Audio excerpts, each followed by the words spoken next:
ఈరోజు వీడియోలో చాలా సింపుల్ ప్రాసెస్‌లో ఎగ్ లేకుండా, ఓవెన్ లేకుండా రవ్వ కేక్ తయారీ విధానం ఎలా అని చూద్దామండి. ఫస్ట్ టైం చేసినా కూడా చాలా పర్ఫెక్ట్‌గా చేస్తారండి.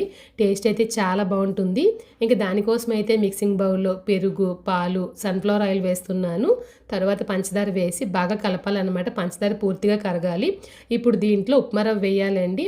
నేనైతే విజయ గోల్డ్ వారి ముంబై సూజీ రవ్వ అయితే ఉపయోగిస్తున్నానండి. ఒక కప్పు తీసుకున్నాను. విజయ గోల్డ్ ప్రొడక్ట్‌లన్నీ అన్ని చోట్ల అవైలబుల్‌గా ఉన్నాయన్నమాట. ఆఫ్‌లైన్‌లోను, ఆన్‌లైన్‌లోను ఒకసారి చెక్ చేయండి.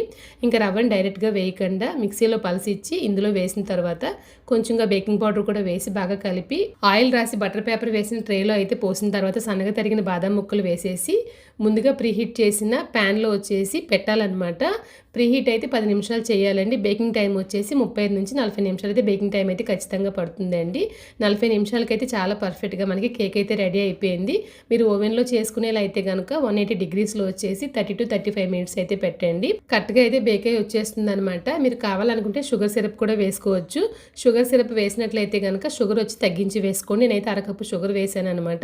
ఇంగ్రీడియంట్స్ అన్ని వివరంగా నేను ఫస్ట్ కామెంట్లో పిన్ చేసి పెడతాను చూడండి. కేక్ అయితే చల్లారిన తర్వాత కట్ చేయండి. నేనైతే వేడిగా ఉన్నప్పుడే కట్ చేశానండి. చాలా పర్ఫెక్ట్గా వచ్చింది. వేడిగానే ఉందండి ఇంకా మీరు కూడా ట్రై చేసేయండి. చాలా బాగుంటుంది. ఇటువంటి ఈజీ అయిన రెసిపీస్ కోసం మన ఛానల్ని ఫాలో అవడం మర్చిపోకండి.